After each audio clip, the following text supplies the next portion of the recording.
कि जब तक तोड़ेंगे नहीं तब तक छोड़ेंगे नहीं। हम देश के प्रधानमंत्री से हम लड़ाई लड़ लेते हैं, हमारी पर्सनल व्यक्तिगत उनसे कोई लड़ाई नहीं है। तो सब लोग एक दूसरे को चाहे तो ही हुआ है। सीट के लेके थोड़ा अनमन था। देश के प्रधानमंत्री को अगर अपना स्क्रिप्ट बदलने पड़ रहा है तो मेरी अपनी ताकत दिखता है कि हम यहाँ पे लीडर का जगह छोड़कर अपने आप को यहाँ पे लीडरशिप छोड़कर मैं उनके पीछे चला जाऊंगा। वो चिराग पासवान जी हनुमान बने थे, देखे ना, उसको क्या बना दिए, बंदर बना दिए। तो हमको दूध और मछली दोनों दीजिए, हम आपको खा के दिखा देंगे। मैं प्रशांत किशोर जी के बारे में उतना अध्ययन नहीं करता हूँ, मैं अपना काम के पीछे लगता हूँ। हम तेज प्रताप जी को नहीं जानते, हम तो चौधरी जी को जानते हैं। मुकेश जी, कह सकते हैं कि महागठबंधन के उप मुख्यमंत्री आने वाले समय में कैसा लग रहा है? बहुत खुशी प्राप्त हो रहा है। कभी कल्पना नहीं किए थे कि एक बिहार जैसे प्रदेश, इतने बड़े प्रदेश जहाँ 13 करोड़ की आबादी हो और यहाँ पे एक मल्लाह अति पिछड़ा का बेटा डिप्टी चीफ मिनिस्टर का कैंडिडेट हो सके, ये खुशी प्राप्त होता है। लेकिन ये यहाँ यूं ही नहीं हम पहुँचे, हम पिछले 11-12 साल से लगातार संघर्ष किए हैं। सिर्फ मैं अकेले नहीं, हमारे लाखों कार्यकर्ता, लाखों हमारे सपोर्टर, हमारे अपने समुदाय के लोगों ने संघर्ष किया है और सन ऑफ मल्लाह को इस मुकाम तक पहुंचाया कि आज एक राज्य में गठबंधन के तहत एक डिप्टी चीफ मिनिस्टर का कैंडिडेट है। तो हमें काफ़ी खुशी है। ये डिप्टी चीफ मिनिस्टर ये कोई हमारा जागीर नहीं है, एक व्यवस्था है। सरकार का हिस्सा मैं बनूंगा और सरकार में निश्चित तौर पे निषाद मछुआरा समुदाय के लोग मानते हैं कि सरकार हम बनाएंगे, तो इसमें हमारे लोगों का क्या भागीदारी होंगे, वो भागीदारी सुनिश्चित हुआ है। और निश्चित तौर पे जब सुनिश्चित हुआ है तो हमारे लोग जो है उतने मेहनत करेंगे, काम करेंगे और सुनिश्चित को जो है वो 100% कन्वर्ट करेंगे और बहुत अच्छा रहेगा। सब सरकार बनेगी और उसमें निषाद मल्लाह का बेटा डिप्टी सीएम बनेंगे। लेकिन आपका जो डिप्टी सीएम तक घोषणा तक का जो सफर रहा, मतलब बहुत कांटों से भरा रहा। तो आसान क्या रास्ता होता है, और मल्लाह का बेटा कांटों भरे रास्ते पे चलने का ही नाम है सन ऑफ मल्लाह। तो हमेशा ज़िंदगी में हमने हर चुनौती का सामना हमने किया है, कभी हमने हार नहीं माना है। हम जब गांव से निकलकर मुंबई जैसे शहर गए, 900 रुपया महीने पे नौकरी का हमने अपने करियर को स्टार्ट किया और एक बेहतर ज़िंदगी जी रहा था। और लाखों करोड़ों लोगों में से कोई एक आदमी जो है पीछे मुड़ के देखता है, सब लोग आगे बढ़ चलने का कोशिश करते, लेकिन उसमें से मैं हूँ कि जब इतने सफल होने के बावजूद भी मैं पीछे मुड़कर अपने लोगों के अधिकार के लिए मैं बॉम्बे का ऐशोआराम ज़िंदगी को छोड़कर अपने राज्य में अपने लोगों की लड़ाई लड़ रहा हूँ। तो ये इतना आसान नहीं है और कोई भी चीज़ इतना आसान नहीं होगा। और हमें तो खुशी प्राप्त होता है। हम तो दशरथ मांझी को अपना आदर्श मानते हैं कि उन्होंने जिद ठान लिया कि जब तक तोड़ेंगे नहीं तब तक छोड़ेंगे नहीं। उन्होंने तोड़कर, पहाड़ को तोड़कर रास्ता बना दिया। उसी तरीके से हमने भी अपनी ज़िंदगी में हर वो काम हमने किया, जिद बना के। हमने गरीबी से लड़कर हम गरीबी से बाहर निकल गए। हमने लड़ाई लड़कर एक राज्य में स्थापित लीडर बन गए। हमने लड़ाई लड़कर हम देश के प्रधानमंत्री से हम लड़ाई लड़ लेते हैं। हमारी पर्सनल व्यक्तिगत उनसे कोई लड़ाई नहीं है। तो ऐसा नहीं है कि उन्होंने हमारे 2 कट्ठा ज़मीन कहीं हड़प लिए हैं, हमारे विचार की लड़ाई है। हमारा मानना है कि जिस कुर्सी पे वो बैठे हैं उनका दायित्व है कि निषाद समुदाय को आरक्षण, रिजर्वेशन देने का। अब वो नहीं दे रहे हैं तो हमारा अधिकार है कि हम उनसे लड़ाई लड़ें, क्योंकि जो कुर्सी पे वो बैठे वहाँ पे उनको करना है, नहीं कर रहे हैं तो हम लड़ रहे हैं। और कल उस कुर्सी पे जो भी लोग बैठेंगे उनसे हम लड़ेंगे। लेकिन आपको नहीं लगता कि आप ठीक है, आप मनवा लिए अपने महागठबंधन में कि आप डिप्टी सीएम के उम्मीदवार जब तक हमने मनवाया नहीं, हमारे सहयोगी दल सहज होके और उन्होंने डिप्टी चीफ मिनिस्टर एक अति पिछड़ा मल्लाह का बेटा को घोषणा की है। अगर वो नहीं चाहते तो नहीं होता। तो सब लोग एक दूसरे को चाहे तो ही हुआ है, कोई ज़बरदस्ती नहीं हुआ है। सहज तो नहीं थे? नहीं क्योंकि सहज देखिए थे। 11 बजे आपने एक मैसेज डलवाया कि प्रेस कॉन्फ्रेंस करेंगे ताकि थोड़ा दबाव बन सके। नहीं, देखिए, तेजस्वी यादव सीट के लेके थोड़ा अनमन था, नंबर को लेके। डिप्टी चीफ मिनिस्टर के लिए कभी विवाद नहीं रहा। मैं आपको कहता हूँ जो चीज़ सही है तो सही है। नंबर को लेके था कि हम चाहते थे कि अच्छे नंबर पे लड़े और वो नंबर पॉसिबल नहीं हो पाया। जो भी नंबर तय हुआ उससे मैं सहमत हूँ, खुशी प्राप्त करता हूँ अपने आप में और निराश भी नहीं हूँ। एक मल्लाह का बेटा कल तक टिकट मांगता था, चप्पल घिस देता था, एक टिकट नसीब नहीं होता था। आज हम टिकट बांट रहे हैं, ये हमारी उपलब्धि है। ये बात सही है कि हमें 35 सीट, 40 सीट, 30 सीट बांटना था, नहीं बांटे, लेकिन 15 तो बांटे हैं, तो ये खुशी है। आप जब लास्ट इंटरव्यू मैंने आपका किया था तब आप 60 सीट पर थे। अचानक आप 15 पे आ गए, उसमें भी 1-2 आपका नॉमिनेशन रद्द हो चुका है, तो यानी आप 13 पे आ गए। तो मतलब कहाँ, मतलब 60 कहाँ 13, मतलब समझ में नहीं आ रहा है। मतलब आपने क्यों समझौता किया? विचार। और रहा कि हम जब मन बना लिए कि भाजपा को बिहार से भगाना है, महागठबंधन के साथ रहना है, तो यहाँ सीट मायने नहीं रखता है, यहाँ विचार मायने रखता है। हमने ठान लिया कि बिहार के युवा को बिहार में नौकरी मिले, ये हमने ठाना है, तो इसके लिए सीट मायने नहीं रखता। हमने ठाना है कि माँ बहन को मान योजना के तहत 2,500 रुपये देंगे, सरकार बना के लालू जी के विचारों को लेकर आगे बढ़ना है, ये हमने ठाना है, तो इसके लिए सीट मायने नहीं रखता। हाँ, जरूर हमने मार्च महीने में पार्टी के राष्ट्रीय कार्यकारिणी में एक ब्लू प्रिंट बना था कि भविष्य में हमारी पार्टी कहाँ दिखेगी, तो इसके लिए हमने 60 सीट का एक लकीर खींचा था कि यहाँ तक हमारी पार्टी पहुँचेगी। सपना देखना कोई गुनाह नहीं है, हम सपना देखते हैं तो सपना साकार करने का क्षमता रखते हैं, सीट मायने नहीं रखता है। और हर पार्टी का ये सोच होता है कि हम ज़्यादा से ज़्यादा सीट लड़ें, लेकिन इन डब्बे जाके हम अच्छे नंबर पर लड़े हैं। हम मांझी जी से तो बेहतर लड़ रहे हैं, हम उपेंद्र कुशवाहा जी से बेहतर लड़ रहे हैं, जो भारत सरकार में मंत्री हैं, बिहार के पूर्व मुख्यमंत्री है, उनसे हम डबल तिबल नंबर पर लड़ रहे हैं, तो ये उपलब्धि है हमारी। आप एक भीष्म पितामह की तरफ प्रतिज्ञा किए थे जिस दिन आपका अनाउंसमेंट हुआ था कि जब तक तोड़ेंगे नहीं छोड़ेंगे नहीं, क्योंकि बीजेपी ने आपके सारे विधायकों को खरीद लिया और आप ले नहीं गए, खरीद लिया। हाँ, जो भी आप कहें, और आज उसके कारण आप एक अनरिकॉग्नाइज्ड पार्टी बन चुके हैं। वो रहते तो शायद ऐसा नहीं हो सकता था, तो आपने ऐसा प्रतिज्ञा क्यों किया? आपको पता है बीजेपी के खिलाफ आप प्रतिज्ञा कर रहे हैं? क्यों नहीं कर सकते हैं? और रहा कि इस देश में हमें हमारे पूर्वज तो अंग्रेज से लड़ाई लड़े हैं, अंग्रेज को मार के भगा दिए हैं, तो हम जो लड़ाई लड़ रहे हैं, जो चीज़ कर रहे हैं, हम कोशिश करेंगे तब ना हराएंगे। हम कोशिश ही नहीं करेंगे तो क्या हराएंगे?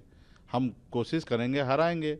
एक बार में नहीं, 2 बार में, 2 बार नहीं, 3 बार में हराएंगे, लेकिन हराएंगे तो जरूर। एक ना एक दिन वो उसके ताकत कम होंगे, हमारी ताकत धीरे धीरे बढ़ेंगे, और जिस रोज हमारी ताकत बढ़ जाएंगे उस रोज हरा देंगे।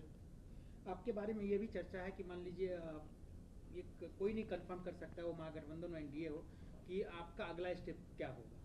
हो सकता है, मतलब ये भी शक किया जा रहा है कि आप चुनाव के बाद कहीं 10 सीट जीत गए तो आप एनडीए के साथ मिल जाएंगे। हमारा हमेशा स्टेप वही होगा, हमारा पार्टी का हित होगा, राज्य का हित होगा, राज्य के नागरिक का हित होगा, गठबंधन का हित होगा, हमारा हमेशा यही हित होगा। आरोप लगाने वाले के ऊपर छोड़िए ना, आरोप क्या कर सकते हैं? सीता माता के ऊपर आरोप लगा दिया, उनको अग्नि परीक्षा देना पड़ा, तो हम कौन सा खेत की मूली हैं? लोग को लगाना है, लगाने दीजिए। हम क्या है हमें पता है, हमको किसी से सर्टिफिकेट लेने की ज़रूरी नहीं है। और रहा कि मुकेश सहनी के पास हमेशा लोग दाएं बाएं करके ऑफर दुनियादारी सब करते आए, लेकिन मुकेश सहनी पावर के लिए नहीं झुकते हैं। हाँ, बदलाव के लिए ज़रूर झुक सकते हैं, पावर के लिए कभी नहीं। पावर तो मेरे पास था ही, मैं मोदी जी को जिंदाबाद करता, अमित शाह को जिंदाबाद करता, योगी जिंदाबाद करता, यूपी जाके चुनाव नहीं लड़ता तो मैं अभी तक मंत्री बने रहता। मैं समाज का अंधकार में रखकर समझौता कर लेता तो मुजफ्फरपुर के सांसद होकर भारत सरकार में मैं मंत्री बने रहता। जो लोग हमारे पार्टी में रहकर इधर से उधर करते थे, आज वो भारत सरकार में मंत्री बने हुए। जो 2020 में हरीश सहनी हमसे टिकट लेकर हमको अपना नेता मान के मैदान में उतरा था, आज वो बिहार सरकार में मंत्री बने हैं। आज मुकेश सहनी को से टकराने के लिए बहुत सारे लोगों को आगे लाने का कोशिश कर रहे, सब लोडर को आगे लाने का कोशिश कर रहे, लोग कोई कामयाब नहीं हो रहे, लीडर के सामने कोई टिक ही नहीं रहे। आज वो अफसोस कर रहे हैं, परेशान है। कभी सोचते नहीं थे कि महागठबंधन से डिप्टी चीफ मिनिस्टर का कैंडिडेट हो जाएंगे मुकेश सहनी, और हो गए, तो आज वो परेशान है। देखिए उनके पूरे स्क्रिप्ट बदल चुका है बिहार में, पूरा लाइन लेंथ चेंज हो गया, अति पिछड़ा पे राजनीति हो गया, अति पिछड़ा पे भाषणबाजी होने लगा, कर्पूरी ग्राम में जाने लगे हैं। तो ये हमारी ताकत है, हमारी उपलब्धि है, हम लोगों ने संघर्ष किया। और देश के प्रधानमंत्री को अगर अपना स्क्रिप्ट बदलने पड़ रहा है तो मेरी अपनी ताकत दिखता है। आपको कभी दुख होता है कि जिस तरीके से आपके 4 विधायक बने, वो चारों आपको छोड़ के चले गए? आपने बड़ी मेहनत की होगी उनको बनाने में। आपके जो साथ काम कर रहे थे वो आज जो केंद्रीय मंत्री हैं, दूसरा जो है बिहार में मंत्री हैं, जो आपके साथ थे, तो आपको लगता है कि मतलब बेकार में आपने लड़ाई लड़ ली ऐसी? दुख नहीं होता, खुशी होता है कि मेरे पाठशाला से लोग निकल के भारत सरकार में मंत्री बन जाए। तो मुझे मुकेश सहनी को कमज़ोर करने के लिए ऐसा सोच रख के बनाए, तो मुझे खुशी होता है कि मैं, बताइए कितना पावरफुल हूँ मैं, कि एक भारत सरकार का मंत्री मेरे से लड़ने की वजह से बनाया जा रहा है। ठीक है, हम खुश नसीब है, हम खुश होते हैं कि अगला को एहसास होता है कि मुकेश सहनी को पार्टी विधायक खरीदेंगे लेंगे तभी हम बड़ा पार्टी बिहार में बनेंगे। नहीं तो भारतीय जनता पार्टी 2 नंबर की पार्टी थी, हमारे विधायक मिलाने के बाद 1 नंबर की पार्टी बिहार में बने, तो हमें खुशी प्राप्त हुआ कि भाई चलो कम से कम 1 नंबर पे पहुंचने के लिए मुकेश सहनी का सहारा लेना पड़ा, वो भी भारतीय जनता पार्टी, इतने बड़े पार्टी जो देश दुनिया का कह रहे हैं अपने आप को सबसे बड़ी पार्टी है, और मुकेश सहनी का पार्टी विधायक लेने के बाद वो बिहार में नंबर 1 बन पाया। तो ये खुशी है। बाकी रहा कि गम इस बात का है कि हम एक व्यवस्था में थे, लोकतंत्र में, पावर में थे, सिस्टम में थे, अपने लोगों को संरक्षण दे रहे थे। हमारे लोगों के साथ नाइंसाफ़ी होता था, मारता पीटता था, गाली देता था। हमारे पास पावर था एसपी को फ़ोन करना, डीएम को फ़ोन करना, उस समस्या से उसको बाहर निकालने का ये पावर था। वो पावर सिर्फ हमसे छीन लिया गया। आज हमारे बेटी के साथ, समाज के बेटी के साथ बलात्कार कर दिया समस्तीपुर में। हम एसपी को फ़ोन लगाते रहे, नहीं उठाया। वो सोचा कि क्या है, इसके पास पावर नहीं है, लेकिन मेरे पास जनता का पावर था। वही एसपी के पास हम गए और चूड़ी लेके गए, चूड़ी पहनाने के लिए गए। एसपी डर से अपना कार्यालय छोड़ के भाग गया। एक दिन पहले मुकेश सहनी के डर से उसको, आरोपी को अरेस्ट कर लिया। तो ये मेरा ताकत है। हम भले मंत्री नहीं है, लेकिन हमारे पास ताकत है जनता का, और हम एसपी हो या दुनिया के कितने भी ताकत हो, हम लड़ सकते हैं। तो आप इस बात का दावे के साथ कह सकते हैं कि कल के डेट में अगर आपकी सरकार, महागठबंधन चुनाव के बाद जो परिणाम आएंगे, उसके बाद जो आप कह रहे हैं कि बीजेपी ने आपको इतना दुख पहुंचाया, आपको इतना ठेस पहुंचाया, तो आप बीजेपी के साथ नहीं जाएंगे किसी भी हालत में? देखो, वो लेंगे क्यों? क्योंकि वो कमज़ोर होंगे, उनके पास बहुमत नहीं होगा, इसलिए लेंगे ना। मतलब वो क्यों लेंगे? वो लेंगे इसलिए क्योंकि उनके पास बहुमत नहीं होगा, वो कमज़ोर होंगे इसलिए। तो इसका मतलब हम मजबूत हैं। हम जब यहाँ लीडर है, डिप्टी सीएम ऑलरेडी घोषित हैं, और यहाँ पे हम मजबूत है, तो हम जाएंगे क्यों? हम यहाँ पे तेजस्वी जी के नेतृत्व में काम करेंगे। ये हमारे छोटे भाई हैं। हम प्रोफाइल में रहेंगे कि भाई हमारे सीएम साहब हैं, और बंद कमरे में तो हमारे छोटे भाई हैं। और वहाँ पे हम जाएंगे तो वहाँ पे हमारा क्या औकात होगा? वो हमको मानेंगे लीडर? नहीं मानेंगे, वो लोडर मानेंगे। वो जो दिल्ली से जो फरमान होगा उसको हमको मानना पड़ेगा। तो भला इतना बुर्बक तो हम है नहीं। हम बम्बई जैसे शहर से, हम गांव से निकल के बम्बई शहर जैसे जगह पे अपने कामयाबी का झंडा गाड़ा, उसके बाद बिहार आए हैं। हम इतना तो बुर्बक नहीं है कि हम यहाँ पे लीडर का जगह छोड़कर, अपने आप को यहाँ पे लीडरशिप छोड़कर मैं उनके पीछे चला जाऊँगा। और वो लोग, जो लोग किसी का नहीं हो सकता है, वो चिराग पासवान जी हनुमान बने थे, देखे ना, उसको क्या बना दिए, बंदर बना दिए, तो उसकी पार्टी उटी तोड़ के ख़त्म कर दिए। वो किसी का एहसान और उपकार मानते हैं? नहीं मानते हैं। हमने बिहार में सरकार बना दिया, ईमानदारी के रास्ते पे चल के। हमारे पास ऑप्शन था डिप्टी सीएम बनने का, 4 विधायक को मंत्री बनाने का, 6 एमएलसी लेने का हमारे पास था, लेकिन हमने सोचा नहीं, हम गलत रास्ते पे नहीं चलेंगे, हम ईमानदारी के रास्ते पे चलेंगे। लेकिन परिणाम क्या मिला? उन्होंने हमारे विधायक को खरीद लिया। तो भला हम उनके साथ क्यों जाएंगे? वो आपने देखा, वो सहयोगी, जिस सहयोगी दल को उंगली पकड़ के खड़ा होते, उसी को निकल जाते। महाराष्ट्र में बाला साहब ठाकरे जी को उंगली पकड़ के महाराष्ट्र में पैर जमाए, उन्हीं को ख़त्म कर दिए। बिहार में नीतीश जी को उंगली पकड़ के बिहार में थोड़ा सा पावर में आए ये लोग, और देखिए आज नीतीश जी को कहाँ पे मजबूर कर दिए, कहाँ पहुँचा दिए। आज नीतीश जी के अगल बगल में जो लोग हैं, वो सब देखिए कि बीजेपी के लोग हो गए हैं। तो आपको इस बात का डर है कि कहीं नीतीश जी इस बार जो रिजल्ट आएंगे उसके बाद नीतीश जी का राजनीति बहुत हद तक रहेगा, या इसी बार खत्म हो जाएगा? खत्म हो जाएगा, खत्म हो जाएगा। सिर्फ इसमें चुनाव में सिर्फ मुखौटा बना के रखे हैं, और क्योंकि उनको पता है कि लालू जी का विचार यूं ही उससे टकरा नहीं सकता है भारतीय जनता पार्टी। उनको किसी ना किसी बैकवर्ड का चेहरा चाहिए, और वो बैकवर्ड का चेहरा नीतीश जी के थोप के अपना काम निकालने का कोशिश कर रहे हैं, लेकिन ये सफल नहीं होंगे। बिहार के जनता, राज्य के जनता सब मान चुका है कि नीतीश जी अभी कोई फैक्टर नहीं होगा। तेजस्वी जी के नेतृत्व में बिहार में सरकार होना, बदलाव चाहिए लोगों को, और इसमें जनता हम लोग से आगे है। तो हम कह सकते हैं कि बिहार की राजनीति में जय वीरू, मतलब तेजस्वी यादव, मुकेश सहनी जय वीरू के रूप में उभरे हैं। देखिए, अब फिल्मी डायलॉगबाजी तो हम नहीं करेंगे। हाँ, ये है कि तेजस्वी जी के नेतृत्व में सरकार बनना है, छोटे भाई के नेतृत्व में, और बड़ा भाई साथ में एकदम चट्टानी एकता के साथ खड़े रहेंगे और सरकार बनाएंगे, और राज्य के भलाई के लिए, राज्य की तरक्की के लिए काम करेंगे। लेकिन आप लोगों का जोड़ी देख के तो यही लगता है कि एक आदमी मल्ला मछली के प्रेमी, एक आदमी यादव जी दूध के प्रेमी। मछली और दूध एक साथ आपको पता है ना, नहीं खाया जाता है। तो कहीं आने वाले दिन में दिक्कत तो नहीं होगी? शरीर में क्षमता हो, ताकत हो, तो सब चीज़ पचाया जा सकता है। अगर हौसला बुलंद हो तो सब एडजस्टमेंट होता है।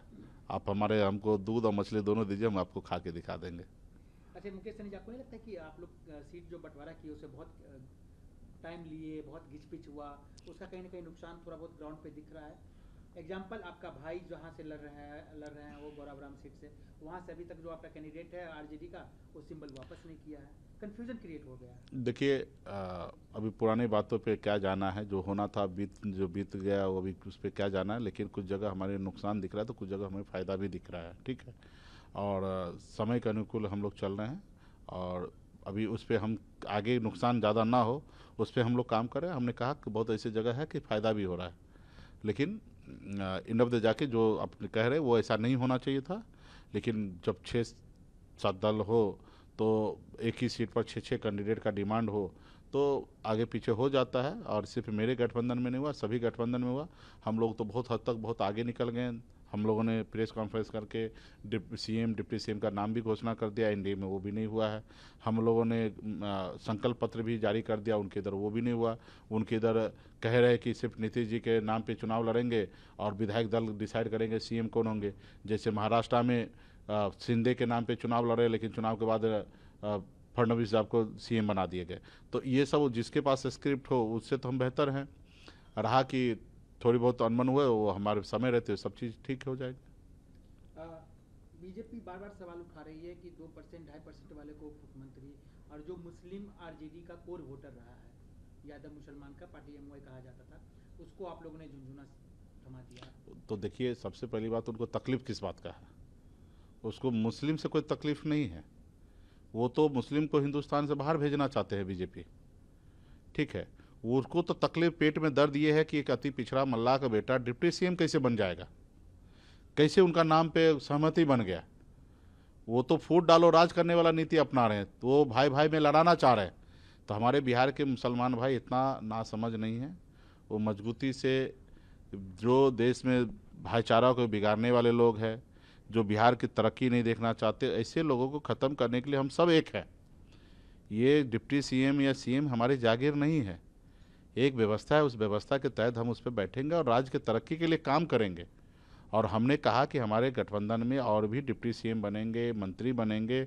सभी जाति सभी धर्म के लोगों को हम लोग सम्मान देंगे। हम A to Z कहने वाले लोग हैं। हम कोई 13 करोड़ जनता के बारे में सोचने वाले लोग हैं। हम सभी जाति सभी धर्म को सम्मान देने वाले लोग हैं। हम बांटने वाला राजनीति नहीं करते हैं।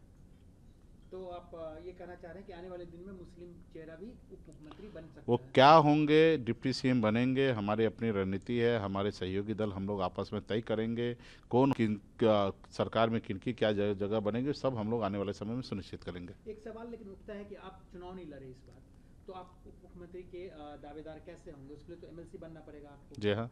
हाँ, तो आपको पता है कितने विधायक बनने के बाद एक एमएलसी सीट?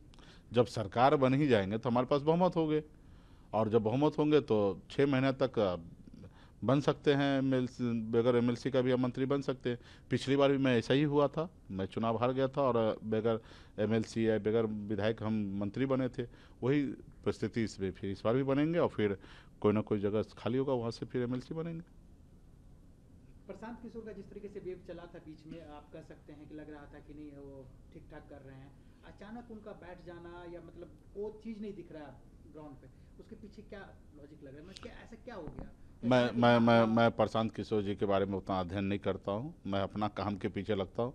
एज ए पत्रकार आप हैं, आप ज़रूर उसके बारे में सोचते होंगे कि वो हीरो है कि जीरो हो गए हैं, आप सोचते होंगे। अभी हम तो अपना लक्ष्य की ओर जा रहे हैं। हम किसी को कोई फैक्टर नहीं मानते। हम मानते हैं कि हमारी सरकार बनना है, और बनने के लिए हम मजबूती से सरकार बनाने के लिए जनता की उम्मीद पे खरा उतरेंगे।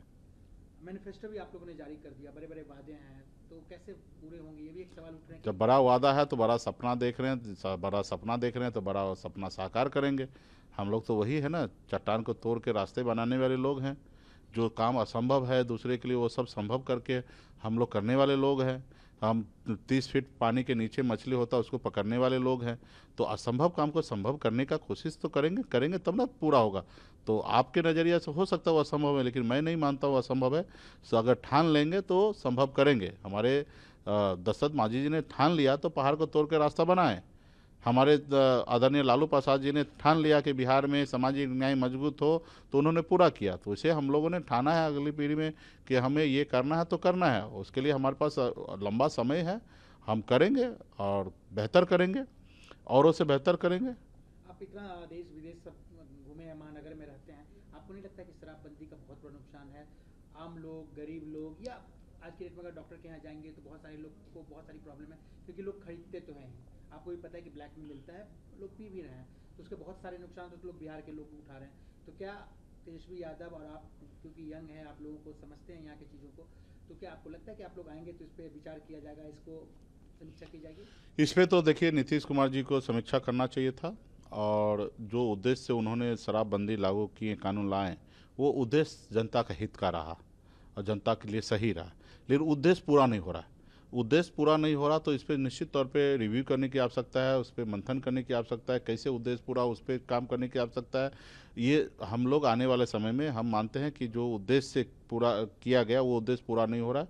इस पर हमारी सरकार बनने के बाद हम लोग इस उद्देश्य को पूरा समझेंगे, इस जनता के बीच में जाएंगे, इससे लाभ क्या हो रहा है, नुकसान क्या हो रहा है, ये सब जनता के बीच में जागरूक करेंगे।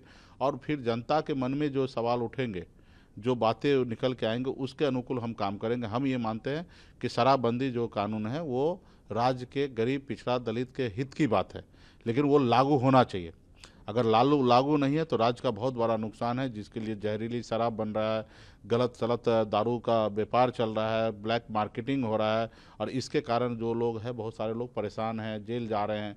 तो ये एक सही करने के कारण कई गलतियां हो रही है।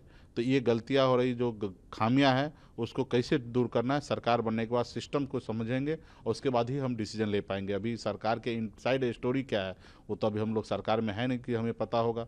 तो जब तक इनसाइड स्टोरी जब तक नहीं समझेंगे तो इस पर हम कोई बात नहीं रख सकते हैं। तेज प्रताप यादव के बारे में तो आप जानते होंगे, अलग पार्टी बना लिए हैं, लेकिन सबसे बड़ी बात यह है कि अभी तक हमको सबको लगता था कि वो महागठबंधन से अलग है, लेकिन आप जिस तरीके से सुगौली में उनके कैंडिडेट को आप लोगों ने समर्थन दिया है, तो क्या माना जाए कि तेज प्रताप यादव भी आप लोग के साथ ही हैं? नहीं, ये मानने की ज़रूरी नहीं है। देखिए, वहाँ पे हमारे जिनको हमने प्रत्याशी बनाया था उनका नामांकन रद्द हो चुका है, और रद्द होने के बाद हमारे पास कोई ऑप्शन नहीं था, विकल्प नहीं था।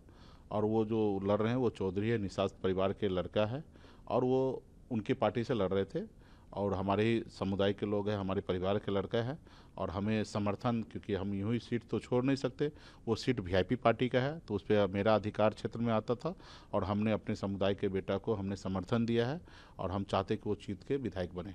तेज प्रताप जी से बात हुई इस बाबत? नहीं, इसके लिए कोई बातचीत नहीं। बिना बात किए आप समर्थन दे दिए? हम तेज प्रताप जी को नहीं जानते, हम तो चौधरी जी को जानते हैं, जो निषाद परिवार का बेटा है, के लिए हमने उनको समर्थन दिया है।